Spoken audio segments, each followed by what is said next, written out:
Bonjour à tous et bienvenue dans cette nouvelle vidéo et aujourd'hui je reviens sur le tout dernier épisode de The Mandalorian et je vous le dis tout de suite, c'était vraiment pas prévu que je fasse cette vidéo parce que ce que je voulais faire c'est en fait regarder tous les épisodes et faire une vidéo récap de cette saison 2 et vous dire ce que j'en pensais. Mais là, j'ai vu cet épisode 5 de la saison 2, je me suis pris une telle baffe dans la gueule, une telle claque. Dave Filoni est un dieu, c'est l'avenir de Star Wars, je le redis, je l'avais dit déjà dans ma précédente vidéo sur Star Wars, et là je l'affirme, je souligne, je persiste et signe que oui, Dave Filoni, c'est pour moi l'avenir de Star Wars, ça fait plus de 10 ans qu'il est sur Star Wars, et alors on va pas dire que c'est un homme de l'ombre, parce que quand même, ça fait plus de 10 ans qu'il est là, et pour ceux qui connaissent, si tu veux, l'univers étendu, enfin ce que j'appelle l'univers étendu, c'est-à-dire autre que les films, les séries, The Clone Wars, Star Wars Rebels et tout ça, on sait que Dave Filoni, c'est du très lourd, mais il a été un petit peu noyé, c'est vrai, parmi les principaux acteurs de la postlogie 7-8-9. Quand j'appelle acteur, ça veut dire Kathleen Kennedy, Rian Johnson, J.J. Abrams et tout ça, on a beaucoup entendu parler d'eux. Même ceux qui ont fait les Star Wars Stories, c'est-à-dire Rogue One, Solo, etc. On a entendu parler de tout le monde, sauf de Dave Filoni, qui lui continuait à bosser sur Star Wars Rebels et compagnie, et The Clone Wars et tout ça. Et donc, du coup, ce que je peux regretter, c'est que nous, les fans de Star Wars, au lieu de faire des pétitions pour réécrire l'épisode 8, pour l'annuler, pour annuler l'épisode 9 ou je ne sais quoi, des trucs qui ne servent strictement à rien, on aurait dû faire des pétitions à l'époque pour dire, voilà, mettez Dave Filoni en scénariste, en réalisateur d'un des épisodes de cette fameuse postlogie. Voilà ce qu'on aurait dû faire. Alors peut-être que ça n'aurait abouti à rien et que c'est un doux rêve, mais c'est ça qu'on aurait dû faire. Voilà. Et cet épisode 5 de la saison 2 de The Mandalorian va évidemment nous confirmer tout ce que je dis. Je ne spoil pas tout de suite, donc vous inquiétez pas, vous pouvez rester encore sur cette vidéo, je vous dirai quand je le ferai. Donc pour l'instant, on va dire que cet épisode, c'est le meilleur épisode depuis le début de The Mandalorian, vraiment. Là, il n'y a pas de doute possible, pour moi en tout cas. C'est en plus un épisode qui s'intègre totalement presque à la saga, j'ai envie de te dire, alors que The Mandalorian, c'était pour moi pas un truc à part, mais de fait de ces épisodes Loners et tout ça, avec l'émission à répétition, etc., j'avais quand même l'impression de quelque chose qui se détachait. Là, on a, depuis le début de cette saison 2, qui est quand même bien meilleure pour moi que la première saison, on a quand même cette volonté de tout raccrocher, de tout rattacher à la saga, et Dave Filoni, si tu veux, c'est ça qu'il arrive à faire. C'est-à-dire que lui, il a un tel respect pour l'univers de George Lucas, tout en réinventant Star Wars, parce que j'hésite pas à le dire, il réinvente presque cet univers sans faire du copier-coller et tout en étant archi respectueux du matériel de base. Je sais pas comment il fait Dave Filoni, mais très franchement, c'est là où le mec vraiment a énormément de mérite. Et je le redis encore, et je le redirai jamais assez, pour moi, c'est lui l'avenir de Star Wars. S'il doit y avoir par exemple The Night of the Old Republic, s'il doit y avoir même quelque chose qui se passe bien après ce qu'on a vu l'épisode 9, pour moi, c'est Dave Filoni qui doit s'en occuper, mais très clairement, le mec, c'est juste un génie, quoi. Alors par contre, c'est vrai que pour bien aborder The Mandalorian, en tout cas cet épisode, il est préférable pour les fans de Star Wars de regarder The Clone Wars, il est préférable aussi de regarder Star Wars Rebels. J'y reviendrai en fin de vidéo sur Star Wars Rebels, je vous ai écouté, vous m'avez dit de regarder, par rapport à ma dernière vidéo, vous m'avez dit de regarder Star Wars Rebels, ce que j'ai fait, j'adore. La première saison, un petit peu faiblarde, un petit peu gamin et tout ça, avec beaucoup d'épisodes Loners, mais alors la fin de la saison 1, elle est incroyable, toute la saison 2 est absolument géniale, et là j'en suis au début de la saison 3, on va en parler dans la partie spoiler de cette vidéo, mais je vous remercie pour tous ceux qui m'ont conseillé de l'avoir, vraiment je vous remercie, j'ai pas perdu mon temps, je trouve ça absolument génial. Et c'est vrai qu'il y a comme un sentiment de jouissance en fait, un petit peu disons-le, pour les fans de Star Wars qu'on est, c'est-à-dire ceux qui sont intéressés si tu veux à l'univers étendu, à tout ce qui est série, à tout ce qui est même comics, romans et tout ça, on a l'impression avec cet épisode 5 de The Mandalorian que quelque part on est récompensé, qu'on est reconnu, c'est-à-dire qu'il n'y a pas que les films en fait, c'est vrai dans la saga Star Wars, il y a aussi tout ce qu'on appelle l'univers étendu, et on a l'impression que si tu veux, par rapport à cet épisode qu'on vient de voir, que enfin on reconnaît en fait, si tu veux, tous les fans qui ont regardé, qui ont suivi assidûment en fait ces deux séries, donc franchement ça fait vraiment plaisir. Alors juste avant d'entamer les spoilers et de parler de cet épisode 5, je voudrais juste revenir très rapidement sur l'épisode 3 de The Mandalorian, que évidemment je n'avais pas pu commenter, j'en avais juste parlé très rapidement sur Twitter, réalisé par Bryce Dallas Howard.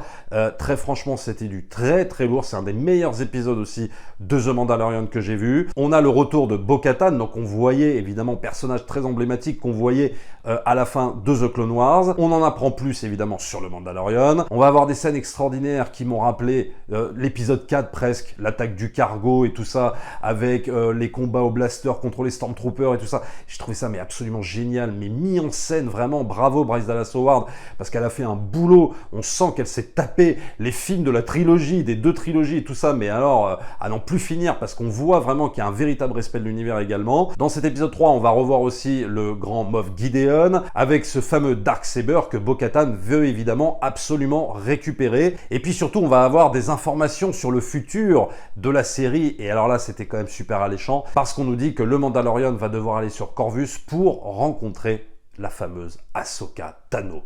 Et c'est là que Ahsoka Tano va rentrer en jeu après un épisode 4 un peu faiblard. Et alors là, on rentre dans le vif du sujet. Attention, je spoil tout de suite. Donc voilà, quittez la vidéo si vous n'avez pas encore vu l'épisode.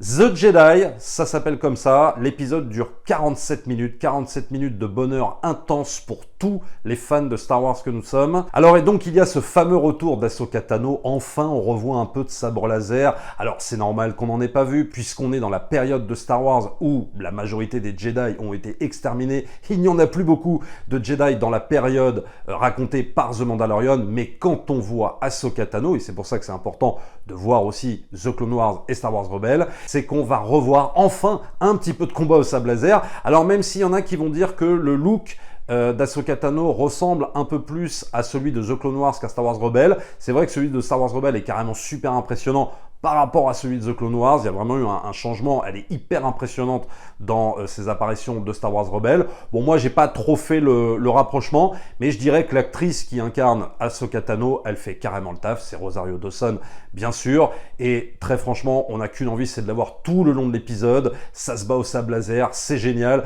On est encore dans du pur Star Wars. La production design de cet épisode, elle est juste magnifique, avec cette espèce de forêt dévastée, cette forteresse comme ça, où à l'intérieur, on a presque l'impression de la reconstitution d'un temple japonais, et qui va coller évidemment avec les références même de George Lucas quand il a créé Star Wars. Il ne faut pas oublier que George Lucas, quand il a créé Star Wars, il pensait à toute la culture japonaise, que ce soit dans l'architecture, dans le design de certains personnages et tout. Donc ça, c'est super important, et on a vraiment cette retranscription-là, et ça choque pas du tout, ça dénote pas du tout dans l'univers de Star Wars.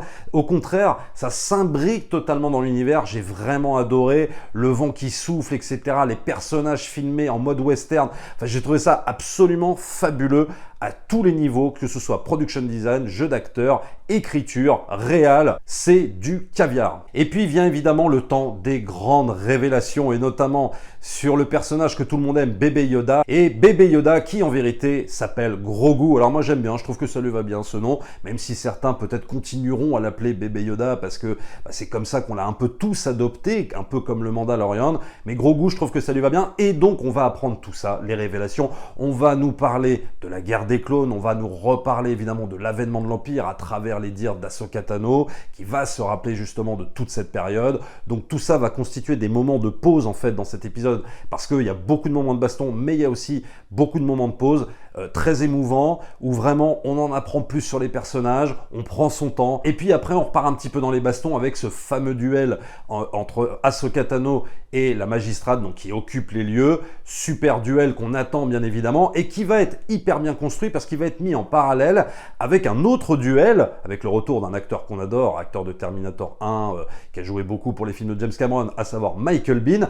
Donc le duel entre Michael Biehn et Mando. Et alors là, c'est assez fabuleux parce que les deux hommes se parlent pendant que les deux autres femmes en fait se battent réellement. Et ce qui est très drôle dans cette séquence entre Mando et Michael Biehn, c'est qu'on va commenter en fait ce qui se passe à côté lors du duel de ces deux femmes en fait. J'adore cette construction justement en deux temps en fait, sans qu'il y ait deux duels en même temps, et c'est très pertinent en termes de montage, en termes de rythme, ça apporte énormément à l'épisode. Et donc comme il y a pas mal de révélations dans cet épisode, même si c'est vrai on en espère toujours plus, avoir encore plus de révélations, mais bon, il reste encore quelques épisodes à voir hein, par rapport à The Mandalorian, la saison n'est pas finie. Il y a évidemment la question qui se pose autour de Bébé Yoda, autour de Grogu en fait, c'est-à-dire qui va s'occuper de lui, et il va être question évidemment de séparation, parce qu'il n'est pas question de s'attacher. Évidemment, il ne faut pas que ce Bébé Yoda, que ce Grogu puisse s'attacher comme d'autres Jedi ont pu le faire, etc. Donc il y a évidemment tous les codes hein, des chevaliers Jedi qui va se remettre en selle via Ahsoka Tano, qui va bien expliquer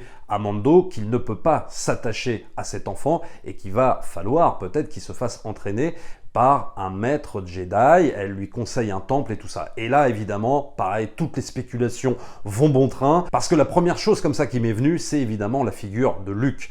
La figure de Luke, on y pense tous, parce qu'on se dit, bah évidemment, oui, on a envie quelque part de le revoir. Alors, est-ce pur fantasme? Parce que c'est clair que Mark Hamill n'a pas été du tout annoncé dans cette saison 2 de The Mandalorian, ou alors c'est fait exprès justement qu'il n'ait pas été annoncé, pour qu'on se doute de rien. Mais bon, moi ça j'y crois pas trop, même si on aurait envie quelque part que Luke fasse son retour, mais en même temps ça paraît compliqué parce que ce qui a été raconté dans la postlogie avec les mésaventures avec Ben Solo, etc., ça paraît un peu compliqué que lui-même se remette dans une espèce de formation, etc. Donc tout ça reste vraiment très hypothétique, et on a aussi beaucoup d'autres pistes possibles. Il y en a qui pensent à Ezra dans Star Wars Rebels, beaucoup de choses qui peuvent arriver, plein de spéculations. En tout cas, on a envie d'imaginer, on a envie de faire plein de théories sur la question. Dites-moi aussi ce que vous en pensez, évidemment, dans les commentaires par rapport à cette question-là. Et on a envie justement de voir la poursuite de cette quête. En fait, il va arriver dans ce temple, quel Jedi va pouvoir s'occuper de Grogu et tout ça, ça va être absolument fabuleux. Alors, pour rien vous cacher, pour moi, il y a finalement des petits trous un petit peu dans l'histoire, puisque en fin d'épisode, Ahsoka Tano demande où est le grand amiral Thrawn. Alors heureusement que j'ai entamé la saison 3 de Star Wars Rebels, puisque c'est à ce moment-là qu'on parle justement que le grand amiral Thrawn, qui est un personnage emblématique de l'univers étendu, on fait sa réintroduction dans la saison 3, au tout début de saison 3 de Star Wars Rebels.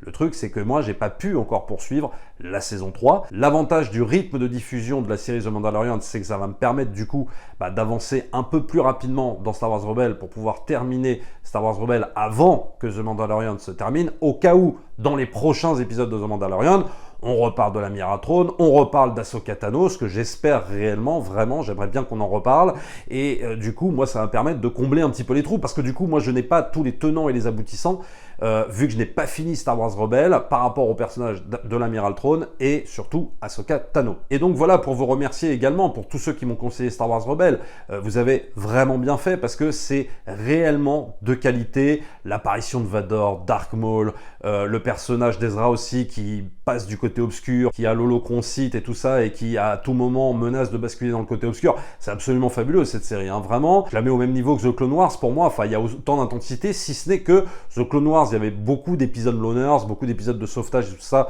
comme je le disais dans la précédente vidéo, alors que là on a quand même plus l'impression véritablement d'une intrigue qui se suit d'épisode en épisode, et c'est vrai, vous aviez raison, de saison en saison, c'est de plus en plus mature, c'est de plus en plus sombre, c'est vraiment du pur Star Wars comme on aime. Vraiment, merci de m'avoir fait découvrir cette série, je tenais à vous le dire quand même, parce que c'est vraiment absolument génial, c'est vraiment jouissif quand on aime cet univers-là. Pareil, Dave Filoni, showrunner à la réalisation, il n'y a pas de fumée sans feu.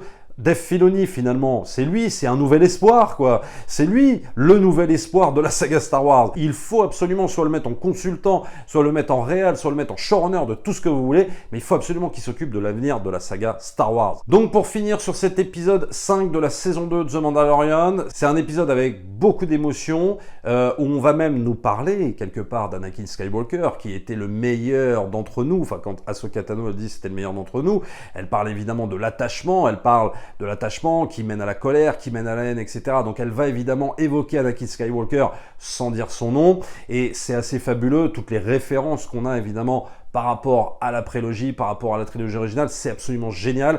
Cet épisode est fabuleux, je souhaite que The Mandalorian continue dans cette voie, ça ne pourra pas forcément continuer dans cette voie d'excellence, puisque les réalisateurs se succèdent un petit peu les uns après les autres.